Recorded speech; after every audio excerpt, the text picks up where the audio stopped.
Good afternoon, Your Honors. Same appearance for the prosecution. We are ready for the presentation of our next witness, Your Honor.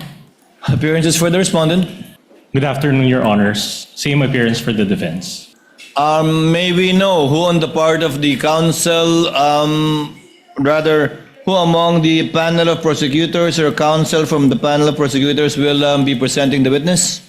This representation, Your Honor, will be presenting the next witness. May I know likewise on the part of the counsel for respondents who will be standing on the other side? Will it be you, Attorney Binloan? That's correct, Your Honor. You may proceed, lead prosecutor, call your first witness.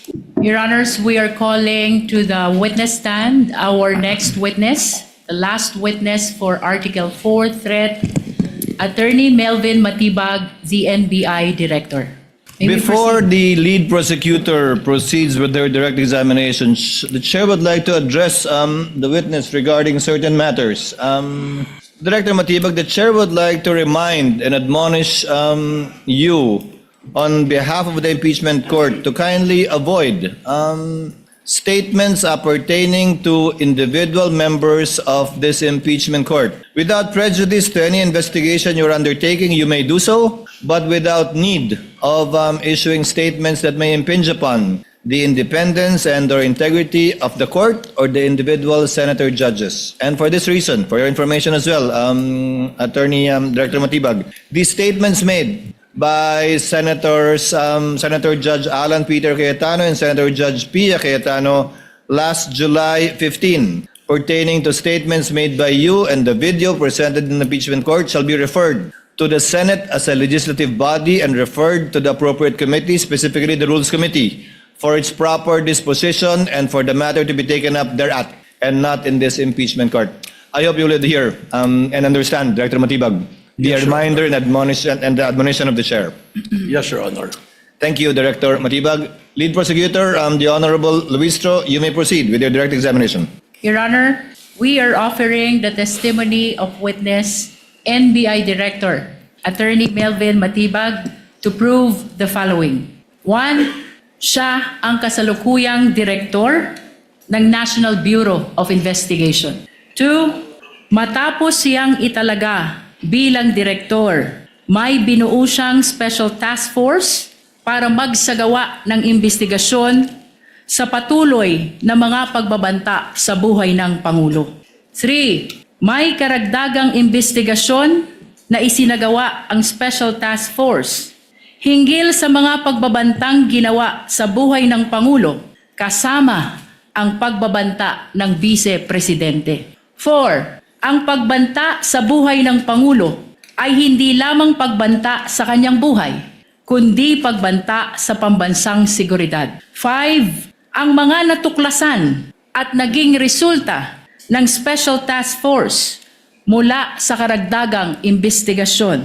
6. Kilalanin at patunayan ang mga dokumento kaugnay ng nasabing investigasyon ng NBI. 7. Ang iba pang mga bagay na may kaugnayan at mahalaga sa nagaganap na impeachment trial ng Vice Presidente. Comments, Your Honor. Then, Your Honor, as to the first purpose, we are willing to stipulate, Your Honor, that Attorney Matibag is the current NBI Director. In the interest of expediting the proceedings, no need to propound questions on that. Number 2, as to the task force, Your Honor, we would have to object thereto on the basis of them being irrelevant. Your Honor, would just like to manifest for the record that such task force, Your Honor, was not part of the articles of impeachment as well as the impeachment complaint. There was no mention thereof, and this is tantamount to a new information. So, Your Honor, we just like to manifest for the record that the articles of impeachment is akin to a information that is filed in court, and the trials already started, and the prosecution cannot modify such information or articles of impeachment. For such will be a violation of our client's right to due process, particularly her right to be promptly and fully apprised of the exact charge against her. So any new information is irrelevant. Number 3, same objection, Your Honor, because the good counsel mentioned karagdagang investigation. So it pertains also to a new information which is irrelevant. Number 4, we would have to object because the good counsel used the word banta, which is a conclusion of fact. She mentioned it twice. So we are objecting on the basis of it being conclusions of fact.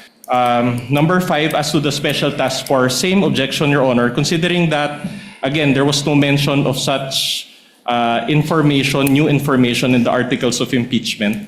Number 6 and 7 are okay, Your Honor. We would like to respond, Your Honor. The lady may proceed. Your Honor, maliwanag po sa naging banta ng Vice Presidente kaugnay ng November 23, 2024 na video. May kinausap siyang tao kaugnay ng kanyang banta sa buhay ng Presidente, ng First Lady at ng dating Speaker. Later, Your Honor, we will present that this special task force was specifically created for the purpose of furthering the investigation because of the possibility of seeing na hindi po mag-isa ang Vice Presidente sa bantang ito. In other words, Your Honor, the mention of special task force, including its creation at ang karagdagang investigasyon nito, passes the test of relevance. As a matter of fact, this is the very reason why we are presenting Attorney Melvin Matibag, the NBI Director, before the Honorable Impeachment Court. Your Honor, the defense likewise mentioned that special task force was not mentioned in the articles of impeachment. Nais ko pong ibalik ang naging desisyon ng kagalang-galang na impeachment court kahapon, kaugnay ng mga dokumento which pertains to acts and omissions prior to 2022 and acts or omissions which were not specifically mentioned in the articles of impeachment. Ang mahalaga po dito, Your Honor, ay itong mga alegasyon or testimony to be presented ay may kaugnayan o relevant sa article of impeachment. It is not necessary that they be specifically mentioned in the articles of impeachment. Finally, Your Honor, they likewise raised the issue of due process of the respondent. It is very much apparent, Your Honor, since day one of our impeachment trial, the respondent is very well represented by her very much able defense panel. In other words, Your Honor, atin pong ibinibigay ang nararapat na due process sa respondent Vice President in as far as this impeachment trial is concerned, kasama na po ang pagtistigo ni NBI Director, kaugnay ng Special Task Force at ang mga naging investigasyon nito. Just a short rejoinder, Your Honor. Counsel for respondent may do so before the chair makes a ruling on the offer and the comments to the offer. You may proceed, Attorney Binlon. Your Honor, considering that the prosecution mentioned dates prior to the appointment of Director Matibag, then we would also add as basis for our objection his lack of personal knowledge. Noted. Chair will now make a ruling. Chair reminds the lead prosecutor to skip the introduction and preliminary questions with respect to the witness being the current NBI Director, having been admitted by the counsel for respondent. Insofar as the phrase banta is concerned, Chair would like to remind the senator judges that that is indeed a conclusion which the prosecutors will seek to prove. For our purposes, tawagin na lamang natin o ituring na lamang natin ang mga pahayag ang binitiwan ng ikalawang Pangulo. But lead prosecutor, kindly let the witness testify and characterize it as such if he will, but it should come from the witness and not from any of the counsel for the parties. As to the task force was formed on April 16, 2026, after the impeachment complaints have been filed. Although the impeachment complaint was filed before the Senate in May, the impeachment complaints were already filed prior to the formation of the task force. And as a last point, this, if at all, would show persistence, absence or lack of it, which is an element of the crime of grave threats which the prosecution is seeking to prove. Again, not through their statements, but through the witnesses they will be presenting in the person today of Director Matibag. The chair will therefore allow the testimony, and the counsel for the respondent may object at any time with respect to the points he raised, and the chair will rule each time an objection is raised regarding that matter without prejudice. I'm already seeing what Attorney Binloan will do because he's reaching for the mic. Without prejudice to the counsel, of course, making a continuing objection with respect to his observations to the offer, so that we would abbreviate the proceedings and he won't need to object each time if at all it is brought up. Would that be correct, Attorney? Yes, Your Honor, we register our continuing objection and everything subject to cross, Your Honor. Noted. The lead prosecutor may proceed. Your witness. Mr. Witness, pakisabi po ang inyong pangalan, edad, at iba pang pagkakakilanlan. Ako po ay si Attorney Melvin Matibag na kasalukuyang Director ng National Bureau of Investigation. Ang aming pong tanggapan ay may address na 9th floor Philinvest Cyber Zone Building, Tostado, Macapagal, Pasay City. Nabanggit mo na ikaw ay isang abogado. Gaano ka na katagal sa nasabing propesyon? 29 years po. Saan ka nagtapos ng iyong abogasya? Sa Ateneo Law School po. Bago ang iyong abogasya, ano ang una mong inaral sa kolehiyo? Ako po ay nagtapos ng Bachelor of Arts, major in Philosophy sa University of Santo Tomas. Pagkatapos naman ng abogasya, Mr. Witness, ano ang iyong inaral kung mayroon man? Nag-aral po ako ng Masters of Law, major in Corporate and Finance Law sa Wayne State University, Detroit, Michigan, USA po. You are here as NBI Director. Bago ka itinalaga bilang NBI Director, ano ang iyong mga naging trabaho kung mayroon man? Bago po ako itinalaga na NBA Director, kasalukuyan po akong naglilingkod bilang Dean o Dekano ng Lyceum Alabang College of Law. Nabanggit mo na ikaw ay dating Dean ng Lyceum College of Law, Alabang.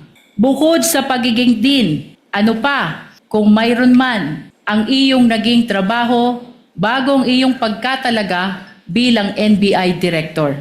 Ako po ay nanungkulan na rin sa iba't ibang kapasidad sa ilalim po ng iba't ibang administrasyon. Una-una po rito bilang Director ng Laguna Lake Development Authority sa administrasyon po ni dating Pangulong Gloria Macapagal Arroyo.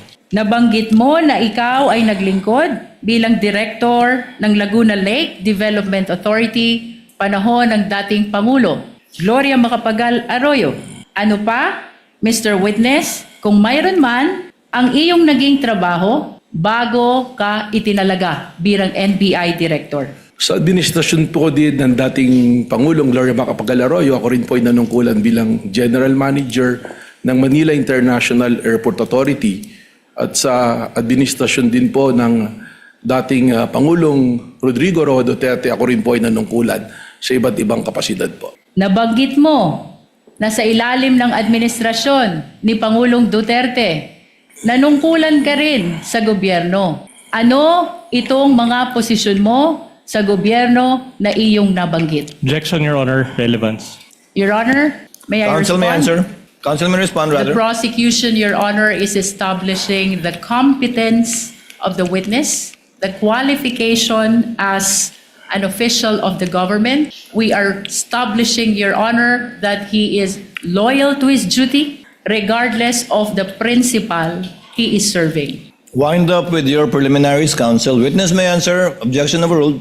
Thank you, Your Honor. Ako po ay nanungkulan bilang Presidente at CEO ng National Transmission Corporation mula po noong January 2017 hanggang Marso 2022 at pagkatapos doon ako po ay tinalaga bilang Cabinet Secretary po ng dating Pangulong Rodrigo Roa Duterte. Kaugnay pa rin ng iyong pagiging NBI Director. Kailan ka itinalaga sa nasabing posisyon? Ako po ay nai-appoint noong pong February 20 ng kasalukuyang taon po. Mr. Witness, bilang NBI Director, ano ang iyong mga responsibilidad at kapangyarihan kung iyong nalalaman? Objection, Your Honor. We already stipulated on this matters. No need for the Director. Your Honor? Yeah. Did you stipulate, counsel, as well as with the powers, responsibilities of We're willing to stipulate, Your Honor, as what The the law Director? provides. Your Honor, regardless of the position of the defense, to stipulate on the fact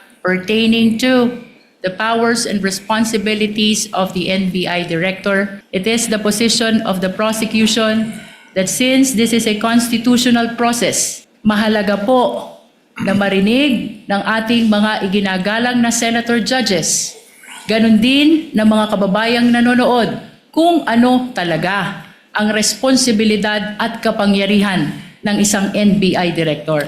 Understood, counsel, but it has been stipulated already by counsel for the respondent. So kindly go straight to the matter at the soonest possible time. You're on a short leash with respect to the preliminaries on the qualifications of the witness. Kindly proceed, ma'am. Mr. Witness, ano ang iyong mga kapangyarihan at responsibilidad kung iyong nalalaman?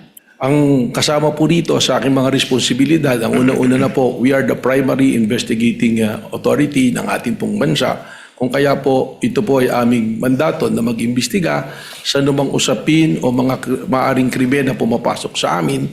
At kasama rin po dito ang pagbabalangkas ng mga polisiya at pagbubuo po ng mga units or division kung kinakailangan at ang pagmamanage din po administratively po ng aming opisina. Sa mga kapangyarihan at responsibilidad na iyong binanggit, ano ang araw-araw mong ginagampanan, kung mayroon man, at kung iyong nalalaman? Ang araw-araw pong pagbabantay at pakikipag-ugnayan sa aming mga ahente dahil po sa araw-araw namin pag-iimbestiga ng iba't iba pong usapin na pumapasok po sa aming ahensya. Kaugnay pa rin ng mga binanggit mong kapangyarihan at responsibilidad, ano ang pinakamabigat mo na responsibilidad bilang NBI Director kung iyong nalalaman? Objection, Your Honor. Calls for an opinion. Witness may answer. I think witness is competent enough to answer that question. Thank you, Mr. Presiding Officer. Ang akin pong hindi lamang po bilang primary investigating agency, kundi ang amin pong primerong ginagawa ay ang pagbabantay para po sa ating mga taong bayan at bantayan din po ng ating konstitusyon ay may patupad at siguraduhin na hindi po nagkakaroon ng kaguluhan at ligalig para ito po ay puksain, habulin at amin pong kung kinakailangan ay kasuhan ang mga taong lumalabag po sa amin pong mandatong binabantayan. Chair would like to remind the lead prosecutor to go into the meat of our direct examination already. I think we've heard enough of the preliminaries insofar as Director Matibag is concerned. Kindly May proceed, ma'am. Your Honor. Mr. Witness, naririto ka upang tumistigo sa impeachment trial na ito. Ano ang pagkakakilanlan ng respondent sa impeachment trial na ito kung iyong nalalaman? Malinaw naman po na ang nasasakdal po sa impeachment trial na ito ay ang ating pong Vice Presidente na si Vice President Sara Duterte. Bukod sa ang respondent ay ang Vice Presidente, ano pa kung mayroon man ang pagkakakilanlan ng respondent sa impeachment trial na ito? Base po sa aking mandato bilang direktor nang ako po ay pumasok sa aming opisina, lahat po ng mga kasong nakabinbin at mga amin na naipasok sa Department of Justice ay akin pong niribisa at tiningnan upang akin po itong masubaybayan. At isa po sa mga kasong aking nakita rito, ang respondent po rito ay ang ating pong Vice Presidente kung saan po siya ay kinasuhan ng aming Cybercrime Division ng grave threat at inciting to sedition na kasalukuyan po ngayong nakabinbin sa Department of Justice. Nabanggit mo na ang respondent ay may kasong grave threat at inciting to sedition sa DOJ. Mr. Witness, ano pa kung mayroon man ang pagkakakilanlan ng respondent sa impeachment trial na ito? Ang ating pong Vice Presidente kasalukuyang ating pong subject sa ating continuing investigation dun po sa pagbabanta at plano na pagpatay po sa ating Pangulo, sa First Lady at sa dati pong Speaker of the House. Mr. Witness, may binanggit ka na continuing investigation ng NBI. Ano ang iyong ginawa kung mayroon man kaugnay ng ongoing investigation ng NBI na iyong binanggit? Tayo po ay nagtatag ng tinatawag ko ni Special Task Force po sa pamamagitan ng pag-create po ng isang administrative order kung saan bumalangkas po tayo ng mga miyembro ng aming pong opisina para sila po ang magtuloy ng investigasyon na ito at mag-monitor po na mga kailangang gawin. Kaugnay pa rin ng binanggit mong Special Task Force. Ano ang kahalagahan nito sa investigasyon na ginagawa ng National Bureau of Investigation? Napakahalaga po para sa amin sapagkat from our law enforcement perspective, ang ginawa pong banta ng Vice Presidente ay tinatrato na namin hindi banta kundi isang plano para po sa pagpatay sa ating Pangulo. And that is a threat to the President which we consider also na threat po sa ating national security. Mr. Witness, anong katunayan mayroon ka? Kaugnay ng iyong binanggit na binuong Special Task Force upang mag-imbestiga sa lahat ng banta sa buhay ng Presidente, kasama na ang pagbabanta ng Vice Presidente. Meron po akong inisyu na Administrative Order number 11 noong April 16 ng kasalukuyang taon po. At kung ipapakita sa iyo ang kopya ng Administrative Order number 11, ito ba ay makikilala mo? Opo. Your Honor, may we request that AO number 11, previously marked as Exhibit P429, be flashed. We likewise request, Your Honor, that Attorney Kyle Kapunan, Assisting Counsel, be allowed to approach the witness for confirmation of the document. Assisting counsel for the prosecution may approach, and likewise, assisting counsel for the respondent may approach to confirm and validate the document being shown to the witness. Likewise, the tech through the clerk of court is instructed to kindly flash in the screens the document being referred to by the lead prosecutor, the Honorable Luistro. Kindly zoom it in, please. Mr. Thank you. Witness, Your Honor, Your Honor. Can we be Attorney given time Binloan to is comment? recognized. Your Honor, we manifest for the record, Your Honor, that the document is a photocopy. So noted.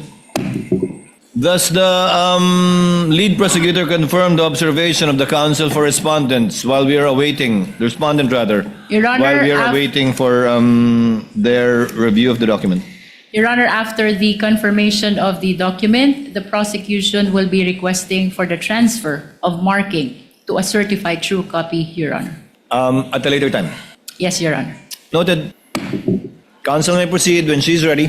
Mr. Witness, ipinapakita sa iyo ngayon, may we request the assisting counsel to please show the document to the witness? Attorney Kapunan, kindly. Mr. Witness, ipinapakita sa iyo ngayon ang isang dokumento na may pamagat na Administrative Order number 11. Ano ang kaugnayan nito sa binanggit mo kanina na Administrative Order number 11 na kung saan nabuo ang Special Task Force? Ito po yung aking dokumentong binabanggit. Sa pangalawang pahina ng Administrative Order number 11, makikita ang isang lagda sa taas ng pangalang Attorney Melvin Matibag. Kaninong lagda ito, Mr. Witness? Sa akin po. Your Honor, may we manifest that AO number 11 has been previously marked as Exhibit P429, and we just want to place on record the request for the transfer of marking at a later time to the certified true copy, Your Honor. Noted. Kaugnay pa rin ng Administrative Order number 11, Mr. Witness, ano ang komposisyon ng Special Task Force kung iyong nalalaman? Ito po ay binubuo ng iba't ibang division na pinamumunuan po ng aming pong team leader na Deputy Director for Operations at dalawa po na assistant team leader sa pangunguna po ng Assistant Director namin for Investigation at Assistant Director for Intelligence po. Nabanggit mo ang team leader at assistant team leader ng Special Task Force. Sino naman ang mga miyembro ng Special Task Force kung iyong nalalaman? Your Honor, hindi po sino, kundi ito po ay mga grupo, specific units po. Isa na po rito ang National Capital Region Division namin, ang Cybercrime Division po namin, ang aming pong OCTD, Organized Crime, Transnational Crime Division, ang TID po at ang CFD. Mr. Witness, nabanggit mo ang National Capital Region Division. Ano ang dahilan at isinama ang National Capital Region Division sa miyembro ng Special Task Force kung iyong nalalaman? Sapagkat ang pag-iimbestiga po at ang continuing na surveillance ay tungkol sa banta sa kaligtasan po ng ating Pangulo at ang primerong opisina at tirahan po ng ating Pangulo ay nasa National Capital Region, kung kaya naman po ating pong isinama rito ang National Capital Region bilang miyembro po ng Special Task Force na ito. Mr. Witness, binanggit mo din kanina ang Cybercrime Division. Ano naman ang dahilan kung iyong nalalaman?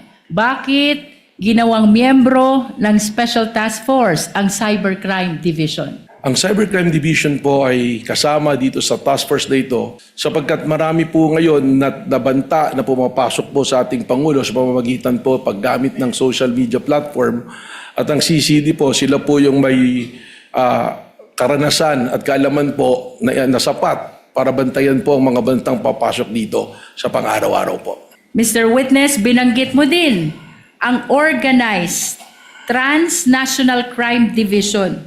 Ano naman ang dahilan at isinama ito sa Special Task Force kung mayroon man?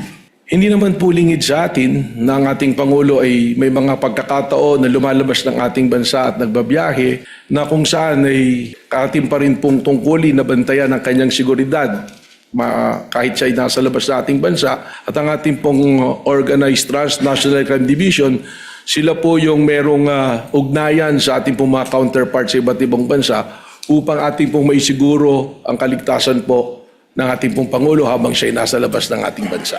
Mr. Witness, kasama sa iyong binanggit ang Technical Intelligence Division. Ano naman ang dahilan at kasama ito sa miyembro ng STF kung mayroon man? Napaka-importante po ng role ng TID, ng Technical Intelligence Division, sapagkat ang mga banta po na katulad ng pumapasok po sa ating Pangulo ay nangangailangan po ng masusi at malawak na intelligence network. At ang TID po natin, sila po ang may karapatan dito at nagpuproseso ng mga ganito pong gawain. Bilang huli, Mr. Witness, binanggit mo din ang Digital Forensic Laboratory Division. Ano naman ang dahilan at isinama ito sa miyembro ng Special Task Force? Importante po ang kanilang role dito sa task force na ito sapagkat lahat po ng mga ebidensya na ating makakalap, lalong-lalo na nakailangan pong idaan sa forensics o pagsusuri na technical, sila po ang dibisyon na maaari pong gumawa ng pagsusuri na ito. Maraming salamat sa iyong paglilinaw kaugnay ng komposisyon ng Special Task Force. Mr. Witness, anong mga pagkakataon kailangan ng NBI bumuo ng task force kung iyong nalalaman? Ang pagbuo ng task force ay yung mga immediate po na pangangailangan na ating tugunan. Isa po yan. Pangalawa po rito ay kung isa ng malawakan ang isang bagay na kailangan nating tugunan at imbestigahan.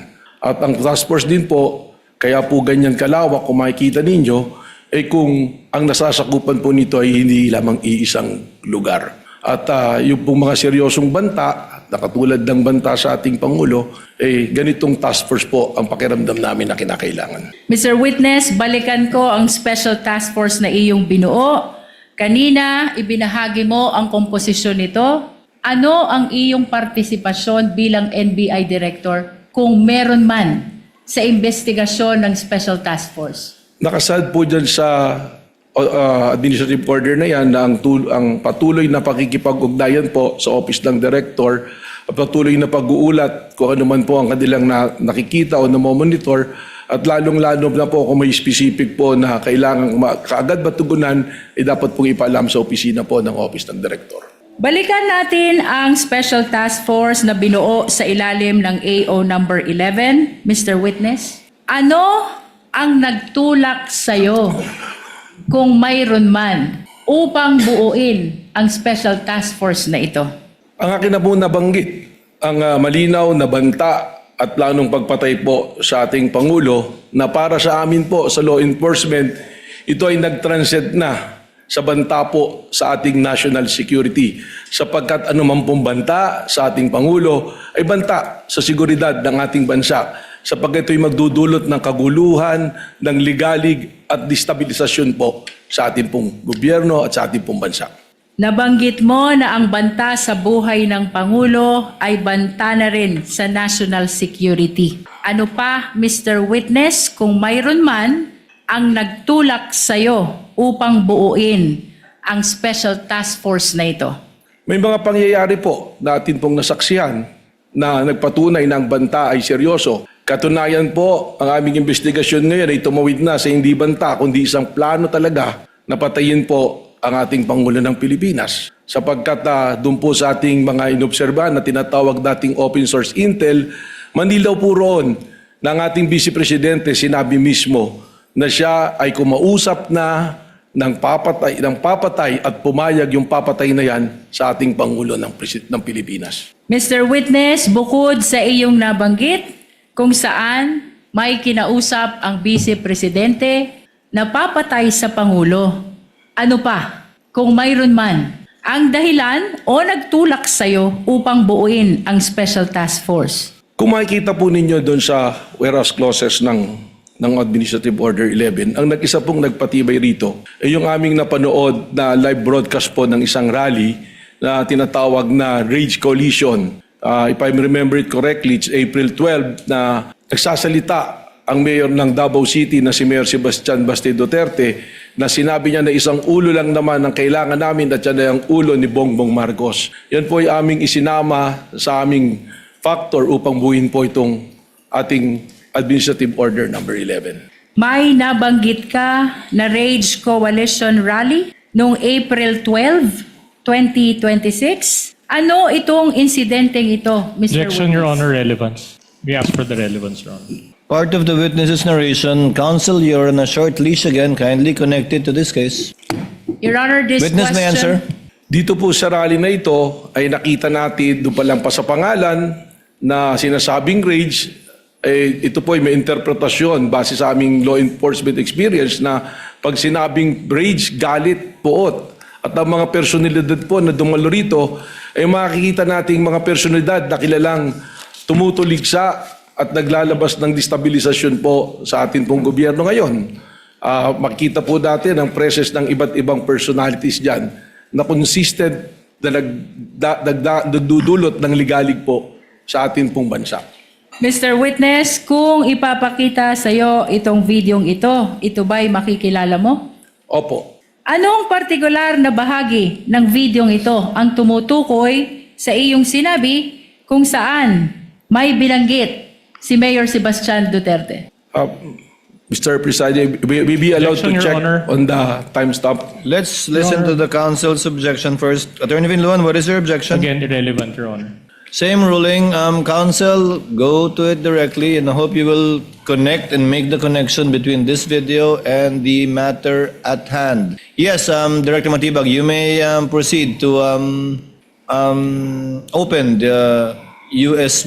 Are you referring to your notes, rather? Opo, yung po aking investigation. You notes may po. refer to your notes, Kung saan Director po Matibag. nakasulat ang timestamp nung video na akin po binabanggit. Your Honor, may we be allowed also to peruse Counsel that- for assisting counsel for the respondent may look at the document being reviewed by the witness. Likewise, should the prosecutor wish to do so, assisting counsel for the prosecutor may also stand up and accompany assisting counsel for the defense. You may proceed, Director Matibag, to answer. Yan po ay nasa timestamp 234.35 to 234.43. Your Honor, we are requesting that the video of Mayor Sebastian Duterte during the Rage Coalition on April 12, 2026, which has been previously marked as P430, particularly timestamp 234.35 to 234.43, be flashed, Your Honor.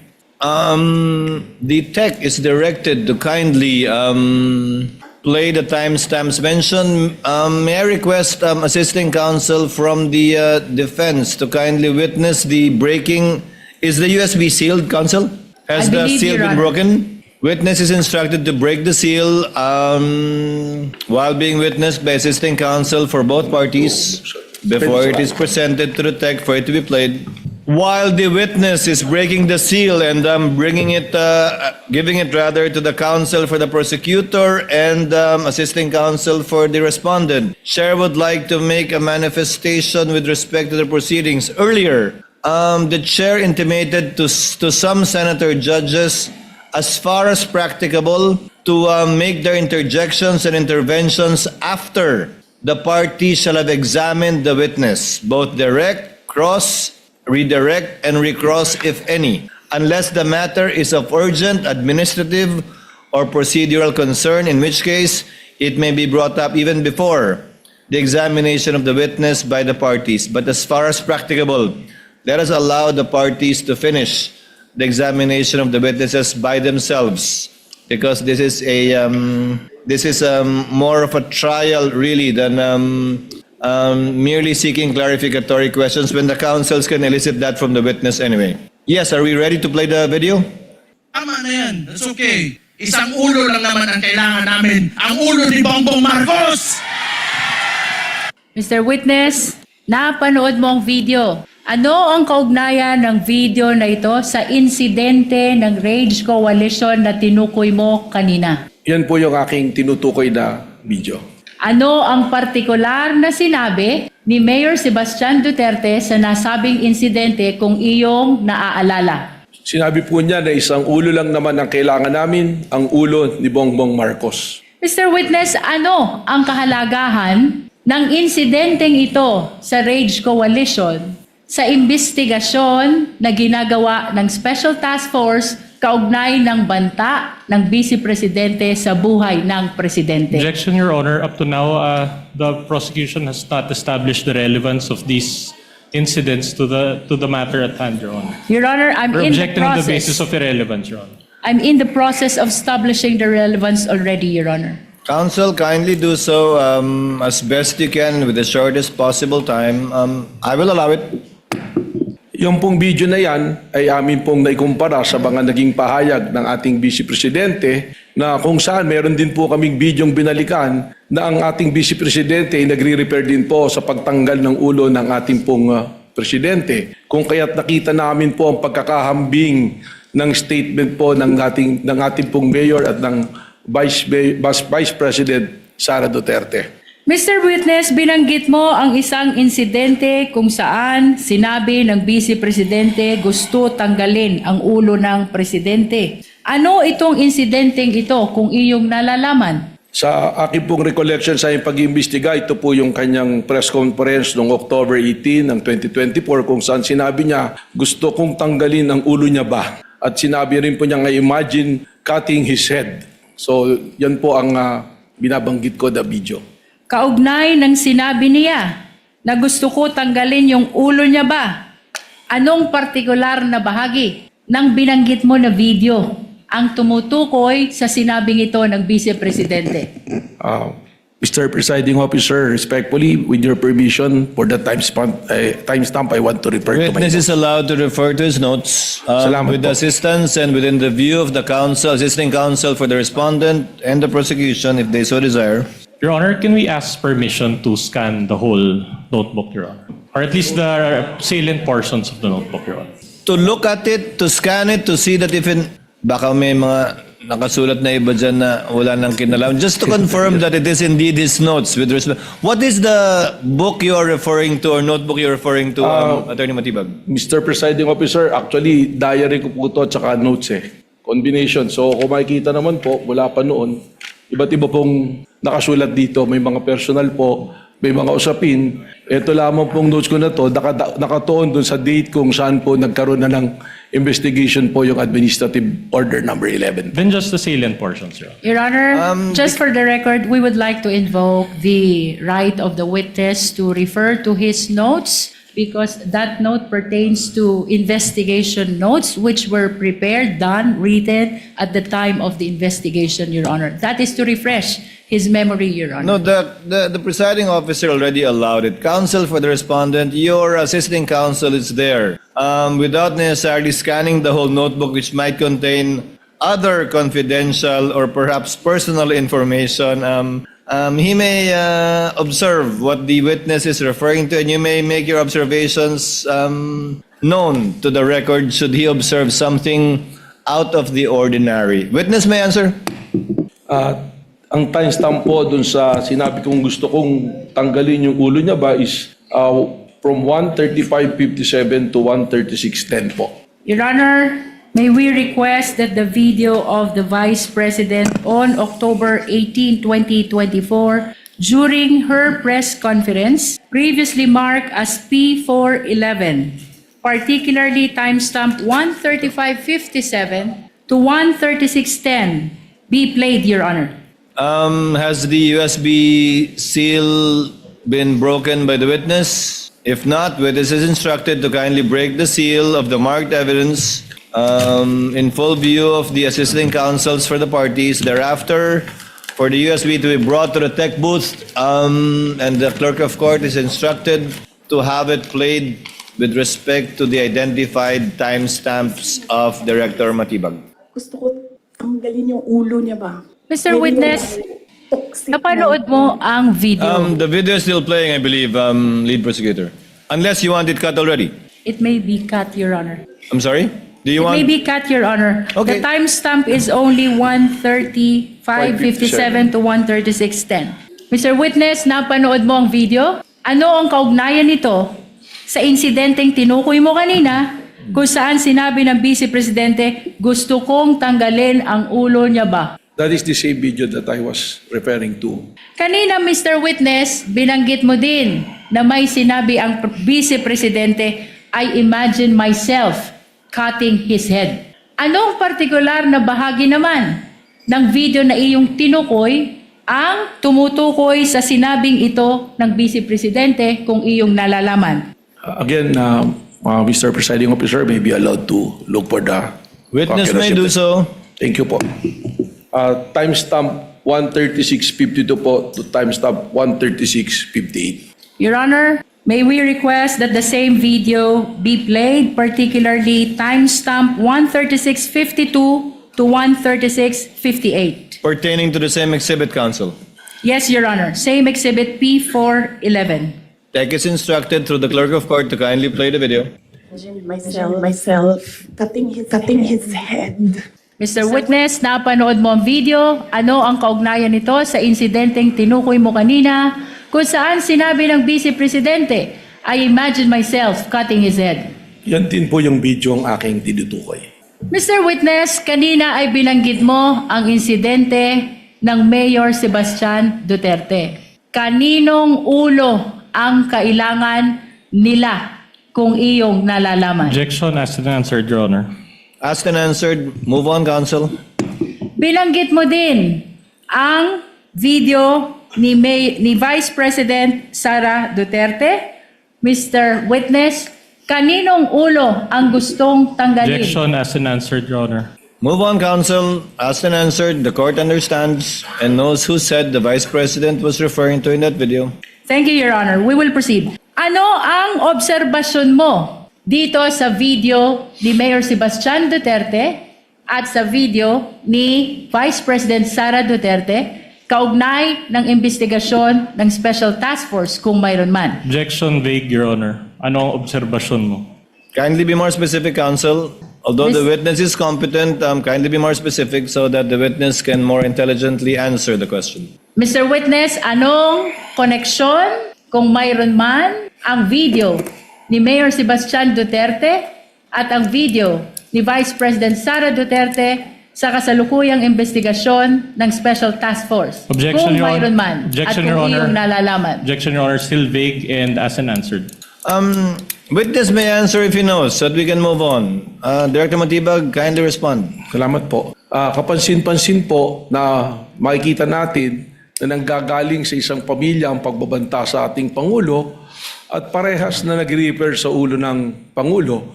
Kung kaya naman, iniisip po ba namin kung meron bang kasabwat o may sabwatan sa pangyayaring ito, sapagkat gaya po ng aking binanggit na noong November 23, binanggit po ng ating Vice Presidente na meron na siyang kinausap para pumatay sa ating Pangulo at pumayag siya. Kaya ito po ang amin pong tinututukan sa task force na amin pong itinatag. Objection, Your Honor. We would have to object as to the answer being non-responsive, and we would like to move, Your Honor, that it be expunged from the record. Your Honor, the witness has answered already, and that should form part of the transcript of our trial today. Then we move to strike it off, Your Honor. The objection is overruled and the motion to strike is denied. Let it remain in the records for the appreciation of the senator judges as to the weight they will give that particular part of the witness's testimony. We will submit, Your Honor. Mr. Witness, binanggit Council, may mo proceed. kanina na may kinausap ng tao ang Vice Presidente. Ano ang kahalagahan nito sa inyong investigasyon sa Special Task Force? Kung mayroon man. Sapagkat ito po, yung amin mismong tinitingnan, sapagkat ang tingin nga po namin dito, that the threat is serious, active, and continuing doon po sa banta sa ating presidente. At dahil ito ay seryoso, aktibo, at patuloy na umiiral, ay nagiging banta na rin po sa ating pambansang seguridad. Sapagkat anuman pong banta sa seguridad ng ating Pangulo ay banta po sa ating national security. Mr. Witness, ano ang inyong obserbasyon kung mayroon man doon sa sinabi ng Vice Presidente na mayroon na siyang kinausap na tao? Objection vague, Your Honor. Your Honor, the witness is very much competent. Please allow him to answer the question. Witness, objection overruled. Witness may answer. Kindly move on, counsel. I think I know where you're getting at, but kindly move on toward your point. Witness may answer. Ang obserbasyon po namin dito ay hindi na ito isang banta, kundi isang plano. Sapagkat ang tingin po namin dito ay inianunsyo ng ating Vice Presidente ang kanyang planong pagpatay sa Pangulo ng Pilipinas at mga nabanggit pa ang kanyang gustong ipapatay doon po sa kanyang pagbabanggit sa kanyang press conference. Kanina, Mr. Witness, binanggit mo ang investigasyon ng NBI noong November 2024. Ano ang pagkakaiba kung mayroon man ng investigasyon ng NBI noong November 2024 sa kasalukuyang investigasyon ng Special Task Force na nagumpisa noong Abril 2026? Malaki po ang pagkakaiba. Yung investigasyon po na natapos na ginawa noong November 24 na nag-iimbestiga doon po sa grave threat at sa inciting to sedition, ito po ay ordinaryong krimen na iniimbestigahan na sa ngayon po ay nakabinbin na sa Department of Justice para sa kanilang resolusyon. Pero ang amin pong iniimbestigahan ay sinuulit ko nga po, the serious, active, and continuing threat to the life of the President which already transcend to a national security issue. Sapagkat malinaw po na hindi na ito banta, kundi isang plano na patayin ang Pangulo ng Pilipinas. With the permission of the Council of the Parties, Chair would like to clarify for the record and for the Senator judges that the investigation conducted by the NBI in November of 2025, the witness was not yet the director at that time, but he can testify as to the fact that the agency he now heads conducted the investigation, but not as to the truth of the investigations conducted at that time, but as to the fact that investigations were conducted only. You may proceed, Counsel. Mr. Witness, ano ang dahilan? Bakit kasama ang video ni Mayor Sebastian Duterte sa inyong sinasabi ngayon na ang bantang ito ay banta na sa national security kung mayroon man? Objection asked and answered, Your Honor. Asked and answered, Counsel. Move on. Your Honor, as a matter of fact, we haven't asked that question and the witness is supposed to explain the reasons why the video was actually considered in their observation that this is a threat to national security. I believe the witness already answered that any threat to the president is a threat to national security, to the national security of the country. And earlier, the counsel already asked the relationship of the video to that statement of the witness, which the chair allowed. We're Okay. already there, counsel. Please move on.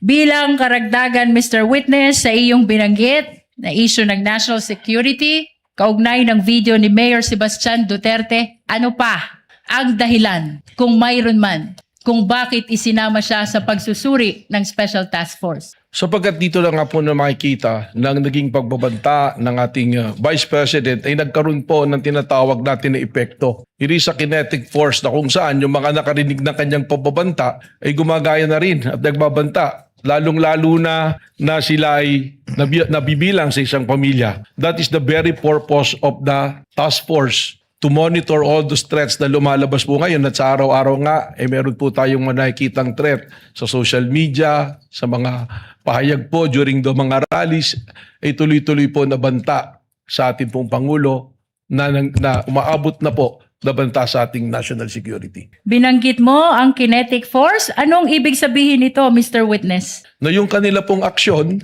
ay nagkakaroon po ng epekto para kumilos sa mga nakakarinig, ang kanilang mga supporter, upang maghasik po ng ligalig at kaguluhan po sa ating pong bansa at hindi na nirirespeto ang ating pong konstitusyon at wala na rin pong pagtingin sa ating democratic process.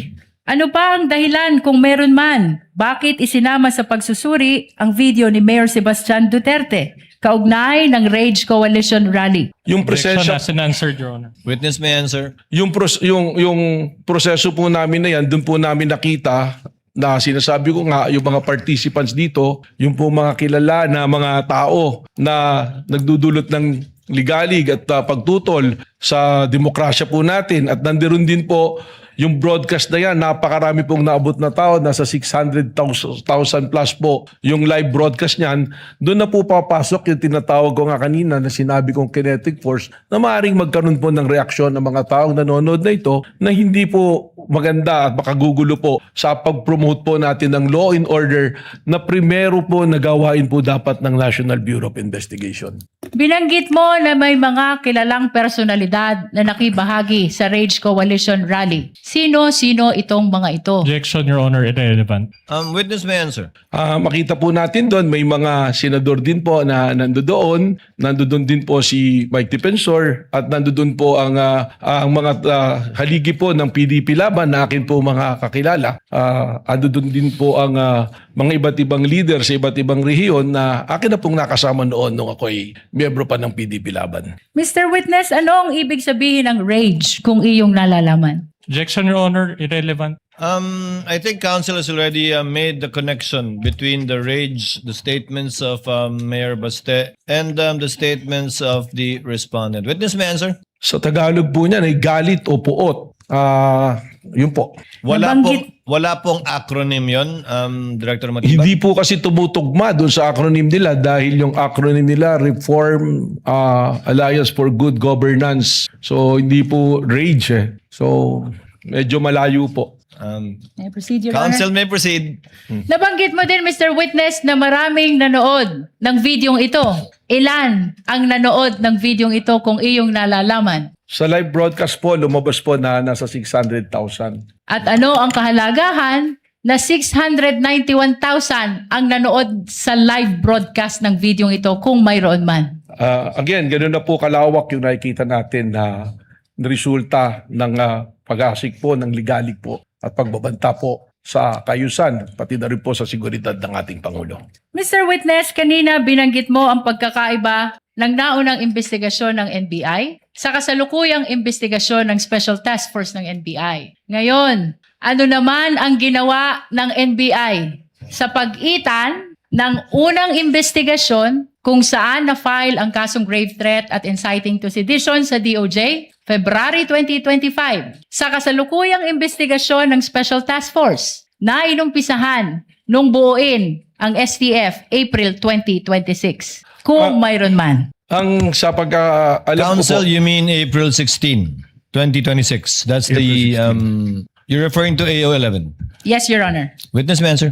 dun po base po sa tanong ng mula February 25, 2025, ako po ay hindi pa NBI noon, subalit nung ako po ay nag-assume nung February 20, kasama po sa ating pinag-aralan yan at alam naman po natin na ang mandato ng NBI ay ang patuloy na bantayan ng seguridad ng ating mga opisyales at siguraduhin na may law and order. So ako po na-appraise naman na tuloy-tuloy ang mga monitoring at consultation po at surveillance na ginagawa ng iba't ibang unit noon.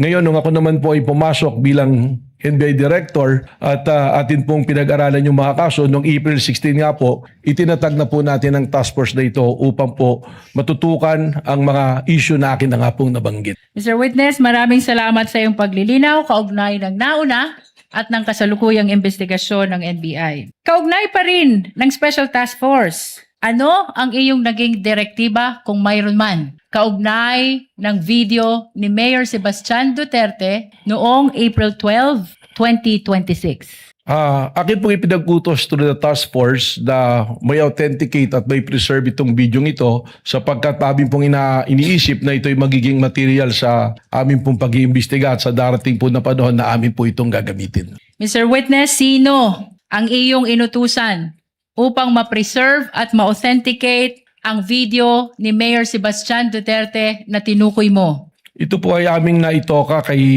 Agent Edgar Apolonio po ng Cybercrime Division po. Ano naman ang iyong patunay na ang videong ito ay na-preserve at na-authenticate ni Agent Edgar Apolonio kung mayroon man? Ako po ay nakakuha ng kopya ng affidavit of authentication na ipinasa po sa aking tanggapan at akin po itong nahawakan po. Your Honor, we are requesting that affidavit of authentication of Edgar Apolonio, previously marked as Exhibit P431, be flashed. Likewise, Your Honor, we're requesting that we allow assisting counsel to present the document to the witness for confirmation. Mr. Witness, we are presenting to you a document entitled Affidavit of Authentication. Ano ang kaugnayan nito sa Affidavit of Authentication ni Agent Edgar Apolonio na tinukoy mo kanina? Ito po ang affidavit of authentication na akin pong binabanggit.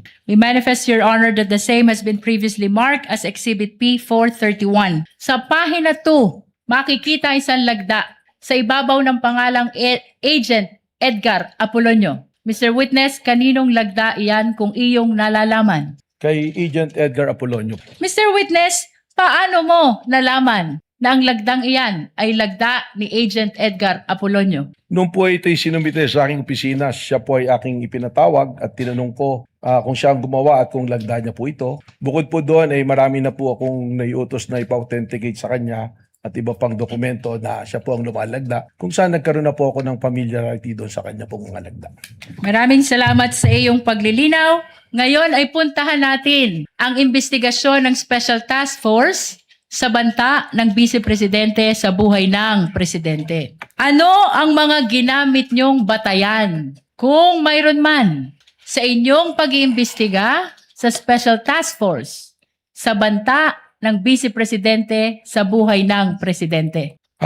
Consistent po sa ginagamit po ng Protective Intelligence Methodology ng Secret Service ng Amerika. Then po sa tinatawag natin na if there is a threat to unknown personality, meron po silang mga pamantayan at doon din po namin ibinasa itong pamantayan na ito. 5 po ito na pamantayan namin pong ginamit. Mr. Witness, binanggit mo na meron kayong ginamit na 5 pamantayan. Ano-ano itong mga 5 pamantayan na binanggit mo? Una na po rito yung pattern of violence po. Bukod sa pattern of violence, ano pa kung mayroon pa? Yung pong gravity at seriousness po ng isa pong pangyayari. Anong sunod dito kung meron pa? Yung pong identity and identifying characteristic po ng involved po doon sa pangyayari.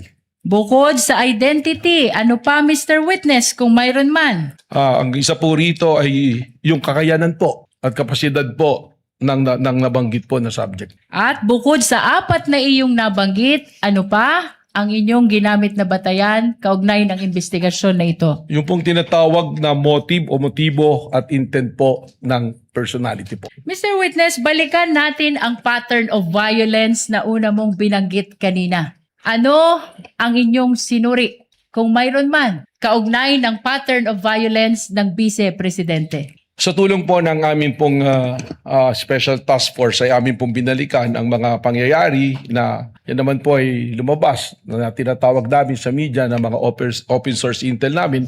At doon po nakita namin yung isang event nung mayor pa po ang ating Vice President Sara Duterte na meron pong isang sheriff na gustong gawin ang kanyang tungkulin na atas po ng legal na atas ng korte na magpatupad po ng demolition order. Subalit hindi po ito nagustuhan ng noon ay mayor at kay Vice Presidente kung saan ay tinawag po niya yung sheriff at pinagsusuntok po sa mukha itong sheriff na ito.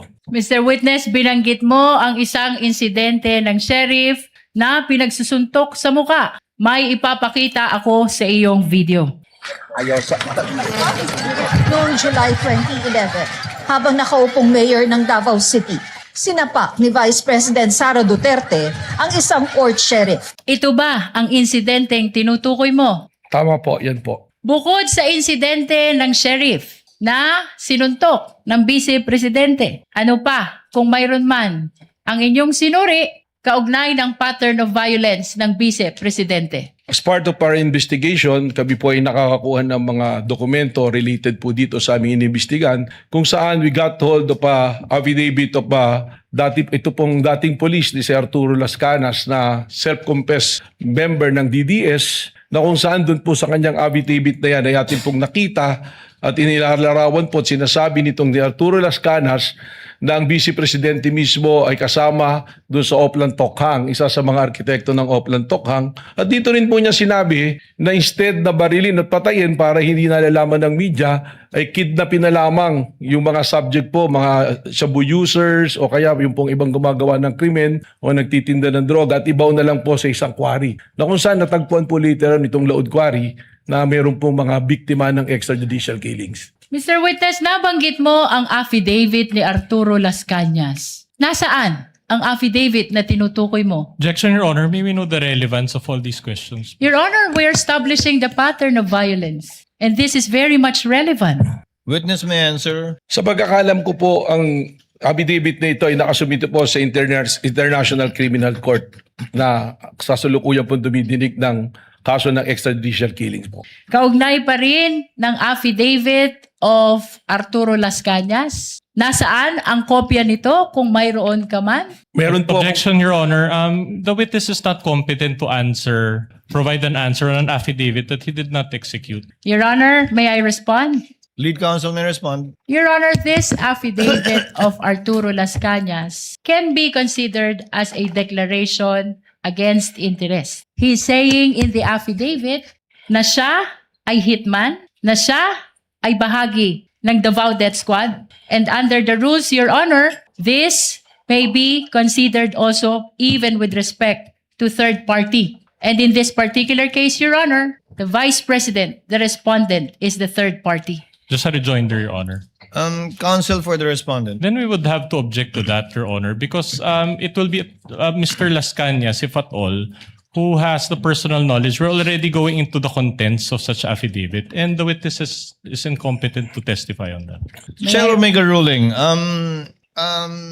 It is of no moment that it is a declaration against interest. Again, it is not an exception to the hearsay rule. It's certainly not a declaration against the interest of the witness. However, the court will allow it as part of the testimony and narration only of the witness, not as to the truth of the allegations of fact contained in the affidavit of Las Cañas, just as to the fact that the affidavit went through the office of the NBI director, that he knows of the affidavit, but certainly for the information likewise of the senator judges, not as to the truth of the allegations stated in the Las Cañas affidavit. Witness may answer. Your Honor, we will submit, but we register continuing objection. The continuing objection of the counsel for respondent is duly noted and entered into the records. Mr. Witness, kaugnay pa rin ng affidavit ni Arturo Las Cañas.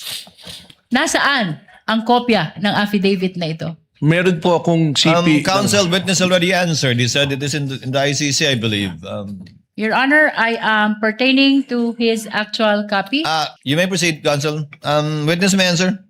Nandito po sa akin, dala-dala ko po yung kopya ng affidavit. Your Honor, may we allow the witness to to present his own copy. Witness is allowed to produce a copy she is referring to rather in his testimony. For the record, assisting counsel for the respondent as well as assisting counsel for the prosecutors are viewing the document produced by the witness. Your Honor, just a comment. Counsel for the respondents recognized. Your Honor, it appears that this document has not been marked during the pretrial conference. Your so Honor, may I respond to that? not yet done with my manifestation. Let the counsel for respondent finish, counsel. So in other words, may we request, Your Honor, that we be given a copy of such document as well for our perusal. The prosecutor is so instructed to kindly furnish a copy if indeed this document has not yet been marked. Your Honor, may I respond to that?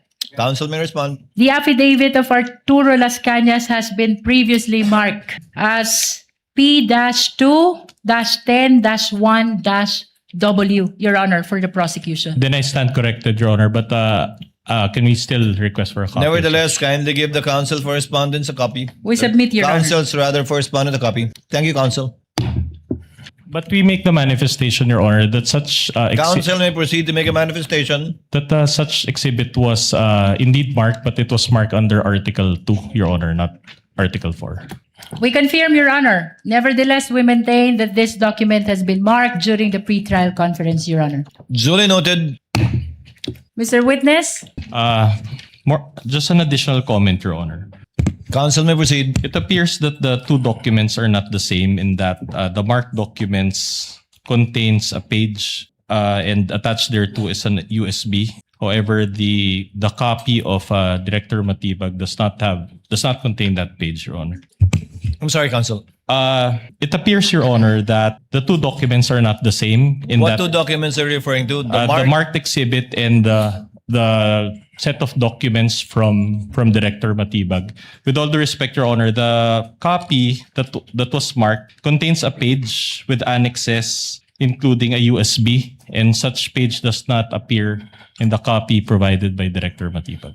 So the copy of Director Matibag does not contain a page with an attached USB. That's correct, Your Honor. It's incomplete. Does counsel for the prosecutors, assisting counsel for the prosecutors, or lead counsel confirm that for the record? we confirm, Your Honor. Nevertheless, the representation of the witness is that the copy is his own copy and does not pertain to the copy of the prosecution. And we will be willing, Your Honor, to use the pre-marked copy for the purpose of confirmation of the witness, Your Honor. If you have it with you, counsel, why not just use that copy? Yes, Your Honor. So that We will we do. can go directly to it, unless there are any reservations from the We are counsel okay, Your Honor. Your Honor, if I may be recognized. We are okay with confronting the witness with his own copy, Your Honor. But again, we manifest that it was not the document that was marked and it does not contain the USB. Moreover, just an additional manifestation. The marked copy or marked set contains a stamped certified true copy, but it was not signed by anyone and there was no date provided. Duly noted.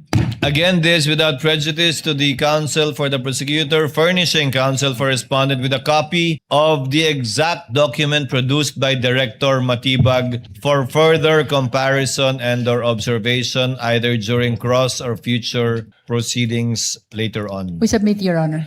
Your Honor, just a correction. There was a stamp, Your Honor, and a signature, but there was no name. Just for the record, Your Honor. Duly noted for the record. With the permission of the court, we'll be using the pre-marked document, Your Honor, for the purpose of confirmation. Likewise, for the information of the counsel for respondent, would that be okay?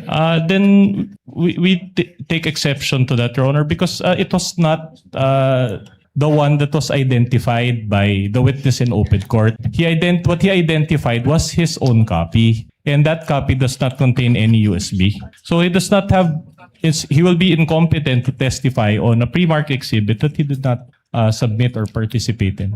The exhibits can be later on compared to with a certified true copy at a later date, as has been previously done by the parties. In the meantime, the chair will allow the witness to use his copy without prejudice to any differences that may be shown either through cross or through the comparison after a copy shall have been furnished to the counsel for respondents. Continuing objection, Your Honor. So ordered.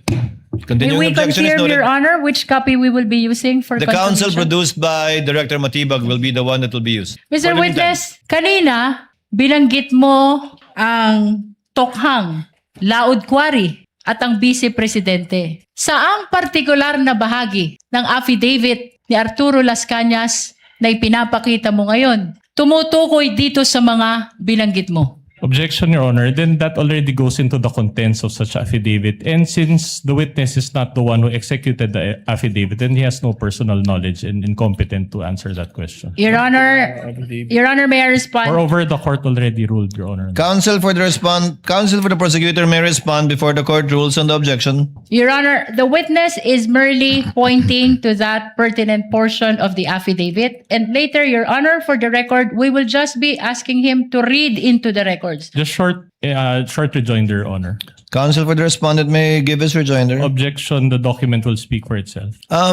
Chair sustains the objection, counsel for the prosecutors. The document will speak for itself, and the document will be furnished to the senator judges anyway, given that it's part of the annexes. Let the witness merely testify to the fact that he included the affidavit of Mr. Las Cañas as part of his investigation and part of his narration of his investigation to prove, quote, pattern of violence. But again, not as to the truth and the contents of the affidavit itself. Move on, counsel.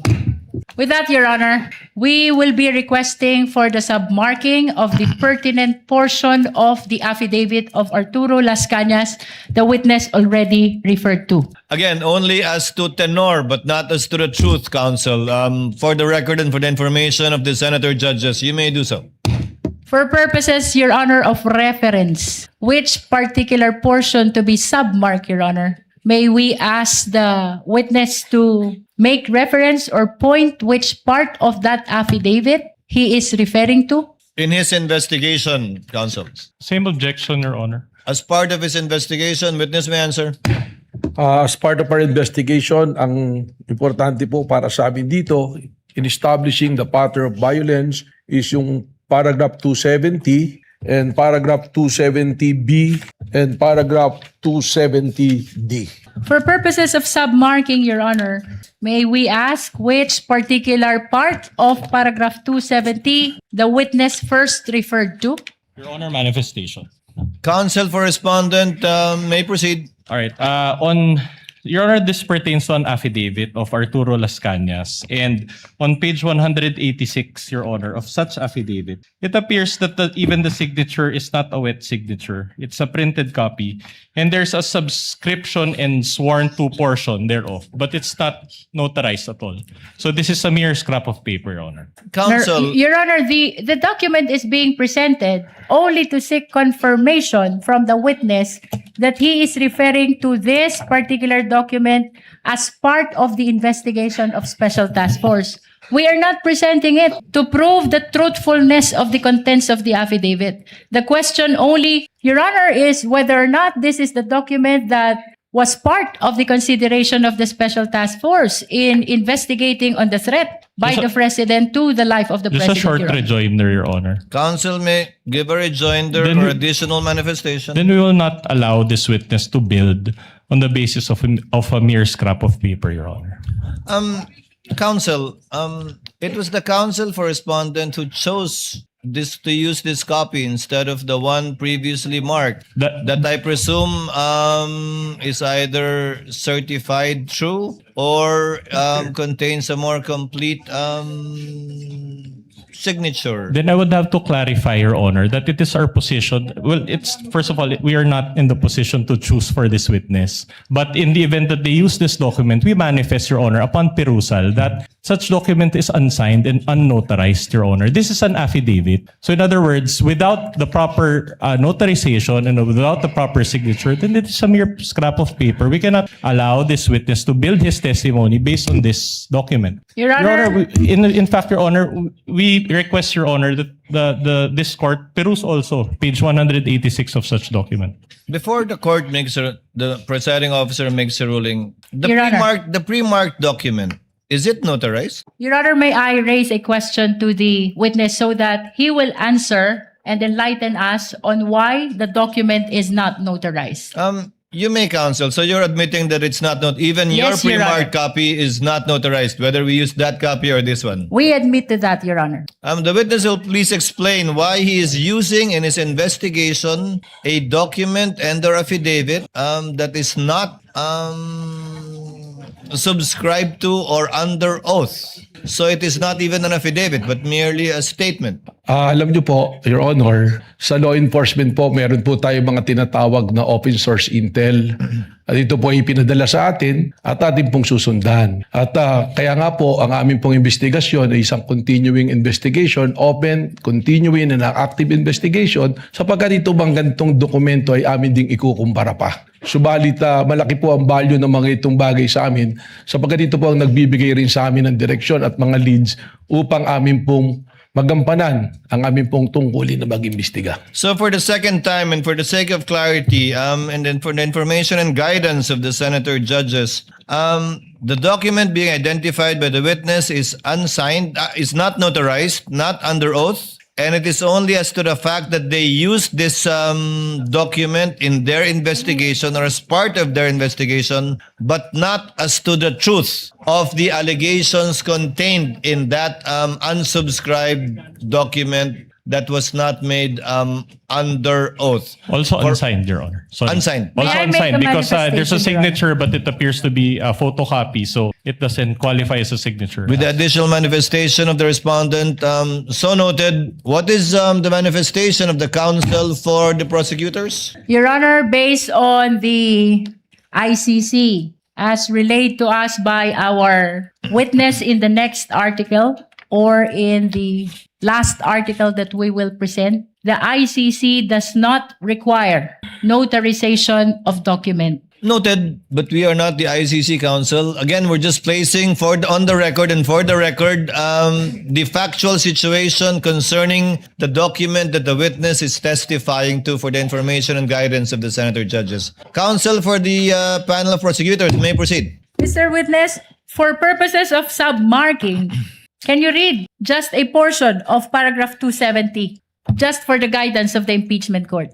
Again, Your Honor, same objection. The document will speak for itself.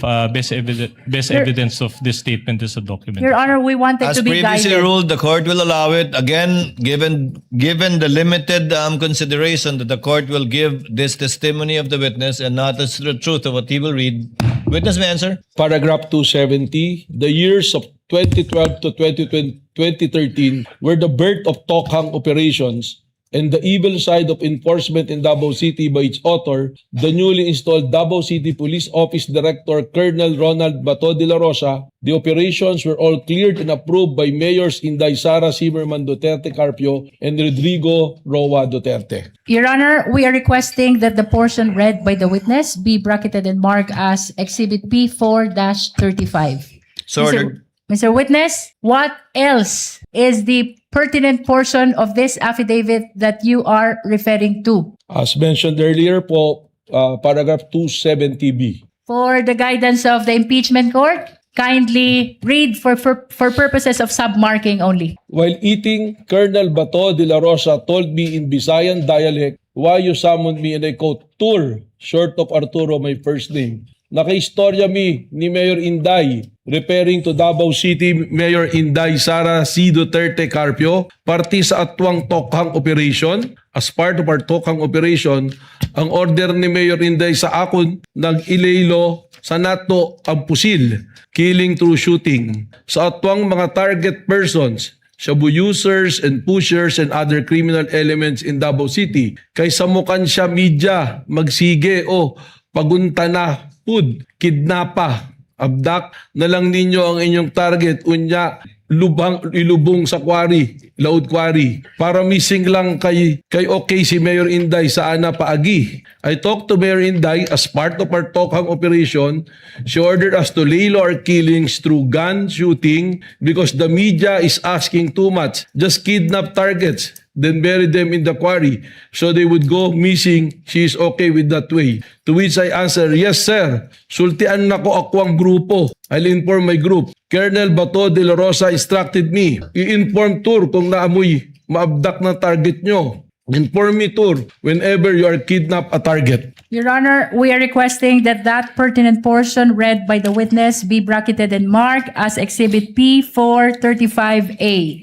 So marked, Your so Honor, ordered. just Counsel for respondent. What? we just want to register again our continuing objection, Your Honor. Again, we already allowed, Your Honor, that the witness at least identify this document. But as to the fact, Your Honor, that he is allowed to read even portions thereof, he's not the author of this affidavit. And as to the truth or falsity thereof, is incompetent to testify on that. And it already violates, Your Honor, it already violates the rights of our clients because she's being prejudiced by the reading of this affidavit that cannot even be verified because the person is not here to testify. That's our objection, Your Honor. Chair notes the objection and continuing objection of counsel for the respondents, and it's an additional, for the third time perhaps, reminder of the presiding officer to my fellow senator judges. The mention of statements allegedly made by then General De La Rosa, now Senator De La Rosa, are clearly hearsay even on the part of Las Cañas himself. But as to the fact that probably he told him that, it may be established if the affidavit of Las Cañas and if Las Cañas is presented here. Again, this is only as to the fact that this is what the NBI used in their investigation and coming up with their findings, not as to the truth of the statements being read by Director Matibag, much less the statements of other parties who did not execute this document. The continuing objection is noted. Witness may answer. Counsel will proceed. We are requesting, Your Honor, that that portion just read by the witness be bracketed and marked as P435A. Mr. Witness, Let it be so marked. ano pa, kung mayroon man, ang mahalagang bahagi ng affidavit ni Arturo Las Cañas na tinukoy mo kanina? Same objection, Your Honors. Noted. Witness may answer. Sa paragraph D po, yung portion po nito ay ito po ay isa sa aming pinagtuunan ng pansin sa aming investigasyon. Please read for the purpose of submarking only. I later called up retired senior police Sonny Benaventura and relayed to him Colonel Ronald Bato de la Rosa's abduction operation ordered to me as allegedly ordered to him by Mayor Inday Sara Duterte Carpio. Sonny Benaventura answered me that would personally confirm and verify the matter with Mayor Inday Duterte. 2 days later, to my recollection, Sonny Benaventura called me and instructed me to meet him in Caltex gasoline station parking area in front of SM Mall Ecoland, Matina, Davao City, because Mayor Inday Sara Duterte will meet him in the said place. Sonny Benaventura wanted me to narrate personally to Mayor Inday Sara about the abduction order of Colonel Ronald Bato de la Rosa regarding his Tokhang operation. I agreed. I immediately proceeded to Sonny Benaventura's location. Upon my arrival on the board of my Strada pickup vehicle in Caltex gasoline station parking area, Sonny Benaventura motored me to the board pickup vehicle. However, before I could do so, Mayor Inday Sara Duterte Carpio arrived on board her SUV vehicle, a Fortuner-like vehicle, colored dark blue. Sonny Benaventura then disembarked immediately from his vehicle and rushed to the vehicle of Mayor Inday Sara Duterte that's a stop a few meters away from Sonny Benaventura's pickup vehicle. I stood in front of Sonny Benaventura's pickup vehicle, looking and then talking. Mayor Inday Sara Duterte Carpio did not get up from the vehicle while talking to Sonny Benaventura, and Sonny was standing on the left side of Mayor Inday Sara Duterte vehicle. Then Sonny Benaventura hand signaled to me to come near him. I saw Mayor Inday Sara Z. Duterte Carpio inside her vehicle alone. I personally heard Mayor Inday Sara Zimmerman Duterte Carpio ordered Sonny Benaventura and I in Visayan dialect, and I quote, "Bulgar naman kayo man, pusilon, shoot." And target ninyo na referring to Sonny and myself nung short of manong older person. Kidnapa na lang ninyo. Target shabu users and pushers and other suspected criminal elements in Davao City. Para missing lang para dili samok ang media. Shooting your target is too brazen. Just kidnap them so they will just go missing and so that the media won't bother us. Sonny Benaventura replied, "Sige day, okay." Then she drove away. It was a 3 to 5 minute kill order through abduction operation from a lady mayor of our city, the daughter of Mayor President Rodrigo Roa Duterte, that shed much blood of innocent poor Filipino suspected of being shabu users and pushers in Davao City. Now nationwide through the Tokhang campaign of the Philippine National Police for 4-star General and newly elected Senator Ronald Bato de la Rosa. Your Honor. Counsel for Respondent. Then, considering, Your Honor, the reading of this portion of this piece of paper, Your Honor, we ask for a fourth clarification on the part of the chair that the reading of this document, Your Honor, already creates an impression, not just to the minds of the senator judges, but also the public. They may be misled, Your Honor, to believing the truth or falsity of these statements. So in other words, Your Honor, this is highly improper for, with all due respect, Your Honor, for this honorable court to allow the reading of a portion of an affidavit that was not authored by this witness. He doesn't know, he doesn't have personal knowledge, again, and he's not competent to testify as to the truth or falsity of these statements. It is purely hearsay and excluded by the evidence and the rules of court, Your Honor.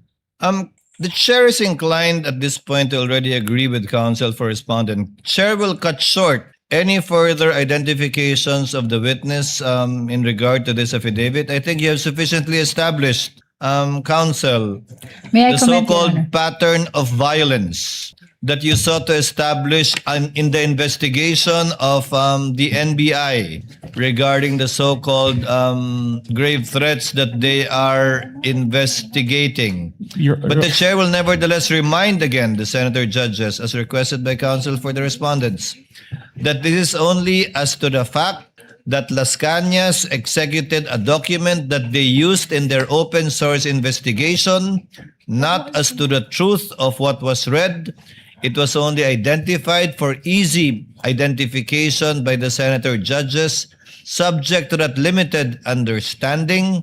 And I think, counsel, that should be enough for now insofar as establishing your desire, rather, to establish so-called pattern of violence.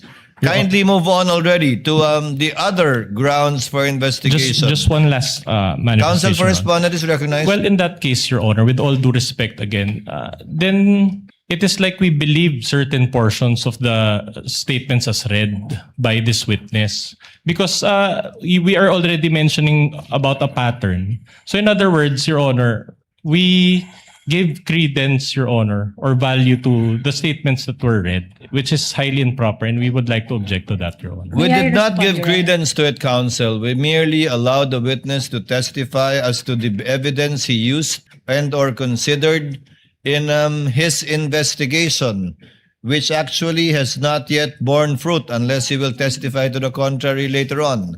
As I believe the investigation as of this moment is still ongoing. But let it end at that. Counsel, please move on to We will another submit, point. Your Honor, but register a continuing The objection. continuing objection of counsel for respondent is duly noted and entered into the records. Counsel, lead counsel for the prosecutors, kindly move on to Yes, Your Honor. I presume you will go through the 5 Yes, Your pillars Honor. of investigation of the NBI. Yes, Your Honor. Kindly because- proceed to the next point, the gravity or seriousness aspect. May I just request, Your Honor, that the last portion read by the witness be submarked as P435B. Thank you, Your Honor. So Continuing ordered. objection, Your Honor. Continuing Maraming objection, the salamat sa counsel iyong is noted. lilinaw kaugnay ng pattern of violence. Ngayon, puntahan natin ang gravity at seriousness ng banta. Mr. Witness, ano ang inyong sinuri kung mayroon man kaugnay ng gravity at seriousness ng banta? Unang-una na po rito kung sino yung pinagbantaan, sino yung sinabing papatayin. At dito po natin makikita na dalawang pinuno ng dalawang sangay ng ating gobyerno, ang dating speaker at ang Pangulo ng Pilipinas ang pinagbantaan, kasama na rin po ang unang ginan. Kaya para sa amin po ay mabigat at seryoso po ang pagbabantang ito. Bukod sa nabanggit mo na pinuno ng dalawang malalaking sangay ng gobyerno ang pinagbantaan, ano pa ang inyong sinuri kung mayroon man? Mismong ang Vice Presidente na po ang nagsabi na paulit-ulit na no joke. At pati pag tiningnan po natin yung kanya pong press conference noong November 23, 2024, makikita natin sa kanya na seryoso ang kanyang pagsasabi nito. Bukod dito sa binanggit mo na sinabi ng Vice Presidente, no joke. Ano pa kung mayroon man ang sinuri mo kaugnay ng gravity at seriousness ng banta? Tiningnan po natin yung mga kanina katulad ng video noong October 18 at yung pong kanyang video noong November 23 At nasundan pa po ito noong November 26 na sinasabi niya at kinukumpirma na seryoso ang kanyang pagbabanta at siya ay meron ng kinausap at pumayag para patayin ang Pangulo ng Pilipinas. Bukod sa nabanggit mong 3 video, ano pa kung mayroon man ang iyong sinuri kaugnay pa rin ng gravity at seriousness ng banta? Para sa akin po, hindi na ito talaga banta kundi isa na pong confession ng kanyang plano na pagpatay po sa ating Pangulo. Sapagkat makikita naman natin na sinabi niya na meron akong kinausap at pumayag ang kinausap para patayin ang presidente. Objection, Your Honor. The witness already is providing conclusions of law, Your Honor. May we ask that it be stricken off the record? Your Honor, may I respond to that? Counsel for the prosecutor may respond. Rather, the lead prosecutor may respond. Your Honor, the witness is testifying as to what transpired during the investigation of Special Task Force. He is testifying on the observation, appreciation, and findings of the Special Task Force. And this is the very purpose of presenting the testimony of NBI Director Melvin Matibag. Short rejoinder, Your Honor. Counsel may give a rejoinder. Part of the witness's response is the use of the term confession, which is a legal term. The witness is a lawyer. He knows exactly what he's doing, Your Honor.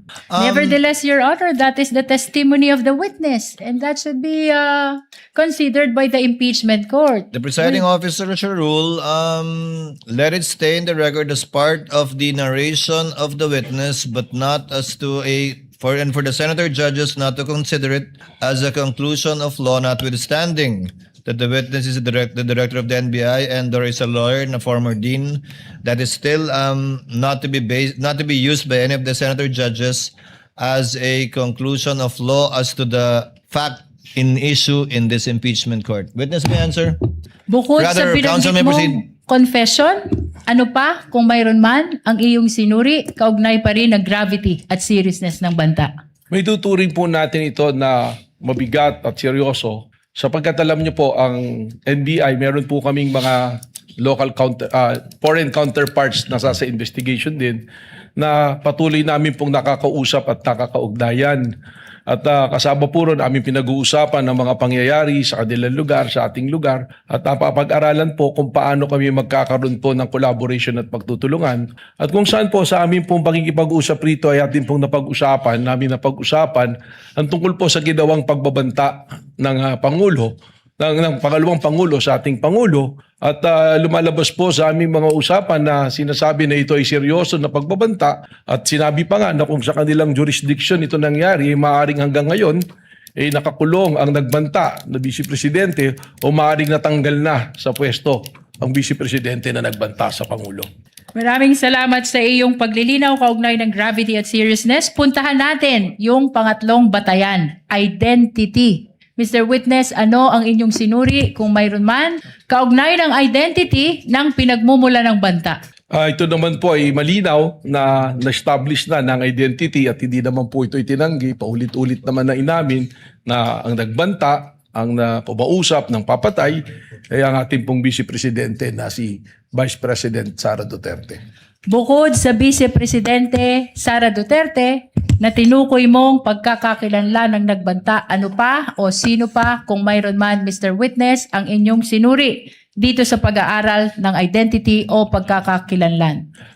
Sinama na rin po namin dito ang tuloy-tuloy na mga banta kahit na po ng mga ordinaryong individual at kasama na rin po rito ang patuloy na banta po na nabanggit po ng ating pong Mayor Baste Duterte po. Puntahan naman natin ang pang-apat ninyong batayan, capacity. Ano ang inyong mga sinuri kaugnay ng capacity to execute threat? Unang-una po daming tiningnan sa capacity o kapasidad ng nagturan ng pagbabanta o pakikipag-usap nga sa pagpatay. Alam naman po natin ang Vice Presidente may malawak na network.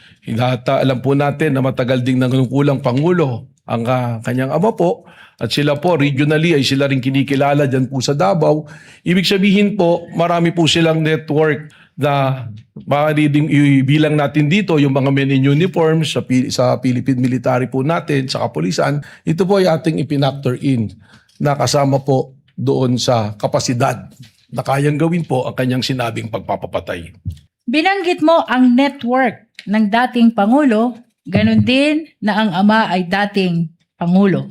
Binanggit mo ang network ng Vice Presidente. Ano pa ang inyong sinuri kung mayroon man kaugnay pa rin ang capacity ng pinagmumula ng banta? Alam po natin, at kanina nabanggit ko na yung pagiging kasama sa pagtatatag ng Davao Death Squad. At alam naman natin kung ano ang kakayahan ng Death Squad na pumatay ng mga tao through AJK. Ibig sabihin po, pag ating itong ibinilang, kasama po ito sa kapasidad ng ating Vice Presidente na maisagawa po ang kanyang plano. At bukod sa inyong pagsusuri dito sa Davao Death Squad, ano pa kung mayroon man ang inyong sinuri kaugnay pa rin ng capacity ng nagbanta? It is also public record. Nakikita naman natin po sa mga balita ng mga Duterte, maraming pag-aari ng mga baril. At alam din naman po natin na they are well connected financially para matustusan o may sagawa ang kanya pong plano na pagpatay po sa Pangulong Duterte. Bukod Pangulo sa ng binanggit Pilipinas. mong pag-aaring baril at financial connections, Mr. Witness, ano pa kung mayroon pa ang iyong sinuri kaugnay pa rin ng capacity ng nagbanta? Karugtong po rito yung Vice Presidential Security Group, yung BPSG na tinatawag natin, na alam natin na sa ngayon ay napakarami pong membro na isang tawag lang ng ating Vice Presidente ay nandiyan dyan para tubugon po sa kanya pong mga instructions. Mr. Witness, puntahan natin ang panglima ninyong batayan.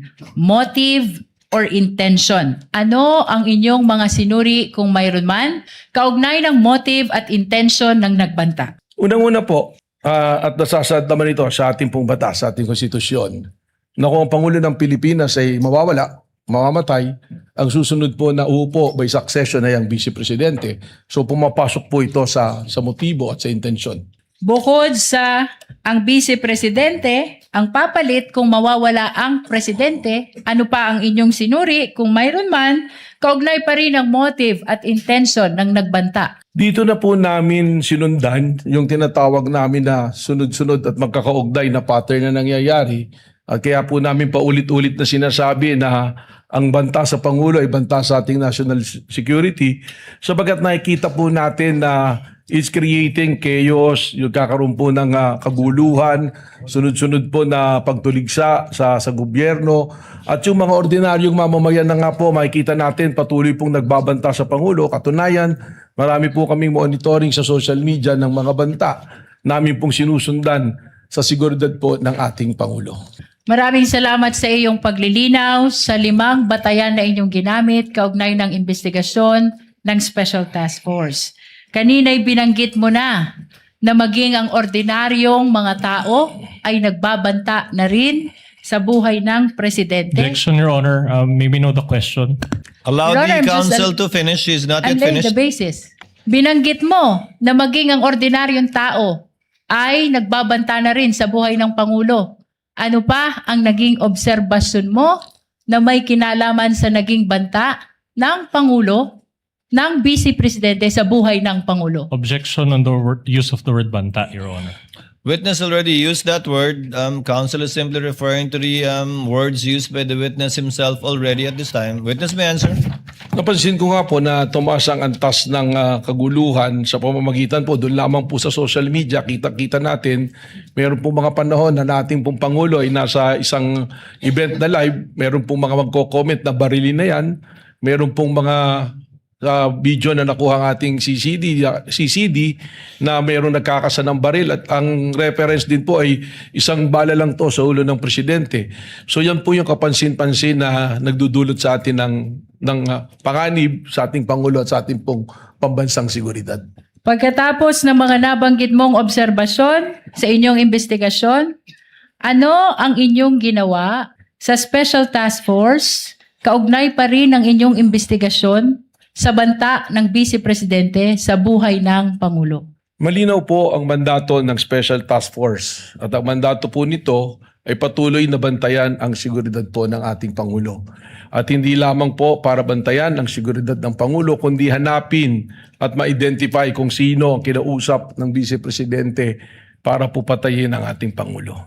Binanggit mo na bahagi ng inyong ginawa ay hanapin ang taong kinausap ng Pangulo. Ano ang inyong napag-alaman kung mayroon man, kaugnay ng tao na kinausap ng Vice Presidente upang patayin ang Pangulo, ang First Lady at ang former Speaker. Sa ngayon po, ang aming pong investigasyon at ang task force is a continuing and active investigation of the threat to the President. Meron po tayong mga leads natin pong sinusundan at katunayan, we already have established persons of interest na maaaring makapagturo o tumukoy dun sa taong kinausap ng ating Vice Presidente o maaaring isa rito sa tinatawag nating persons of interest ang siyang talagang nakausap ng Vice Presidente. Mr. Witness, binanggit mo yung persons of interest upang mas maunawaan tayo ng mga kababayang nanonood. Ano ang ibig sabihin mo ng persons of interest? Ang ibig sabihin po nito, itong mga taong ito ay maaaring magbigay linaw o makapagturo sa identity ng taong kinausap o sa pangyayari ng pag-uusap o yun nga po, maaaring sila mismo ang nandoon o sila mismo ang kinausap. Kaya po ito tinatawag na persons of interest. Hindi po nangangahulugan na sila na mismo ang kinausap gaya ng akin pong sinabi. Kaugnay pa rin ang binanggit mo na mayroon ng persons of interest. Mr. Witness, ano ang pagkakakilanlan ng mga persons of interest na tinukoy mo? Respectfully, Mr. Presiding Officer, kinalulungkot ko po pero sa akin pong katatayuan bilang NBI Director, hindi ko po maaaring isiwalat ang pagkakakilanlan o pagkatao ng ating mga persons of interest na ito sapagkat gaya ng aking sinabi, this is a continuing and an open investigation po sa nangyari po na pagkontrata sa pagpatay sa ating Pangulo. Mr. Witness, matagal nang iniintay ng sambayanan kung sino ang taong kinausap ng Vice Presidente. As a matter of fact, maging ang ating iginagalang na mga senator judges ay nagtatanong din kaugnay ng pagkakakilanlan ng taong kinausap ng Presidente. Ano ang dahilan, kung mayroon man? Bakit mo sinasabi, Vice President? Bakit mo sinasabi na hindi ito pwedeng i-disclose o isa-publiko itong mga persons of interest na tinukoy mo? Alam po ninyo, maraming kadahilanan.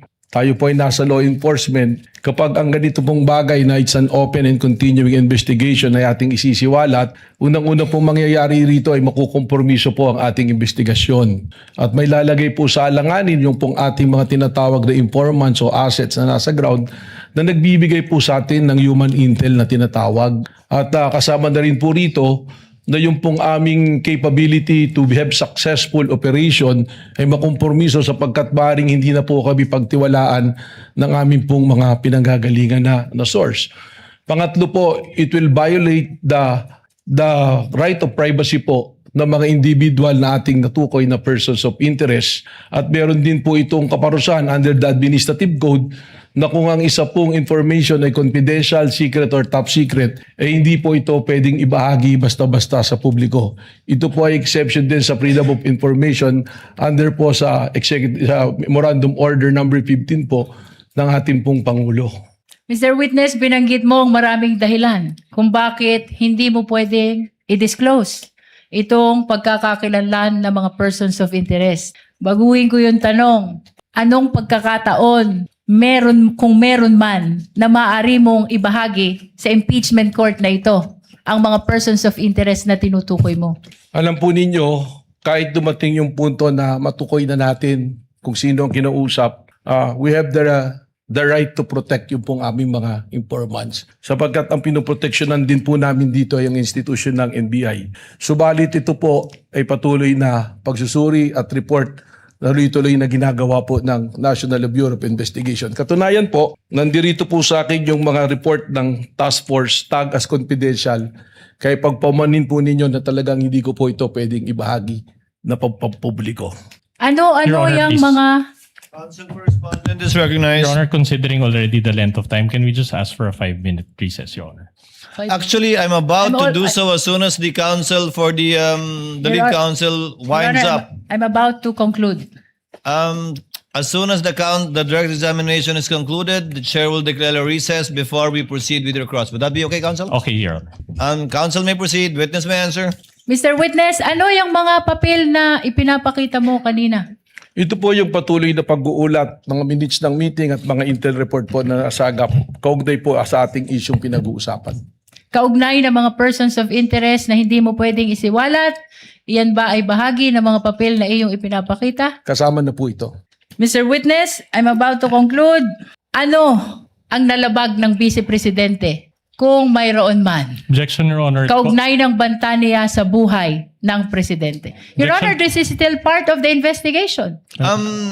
I will have to sustain the objection. It would call for a conclusion of law, and as admitted by the witness himself, the investigation is ongoing unless he has concluded it already.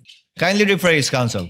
I have no further question, Your Honor. If there are no further questions, given that it is 4:03 and given that it's been 2 hours already, as agreed, Chair will declare a 15-minute recess. We shall resume at 4:18 for the cross-examination of the counsel for respondent. We are in recess. Witness is excused for the meantime and may exit the witness box.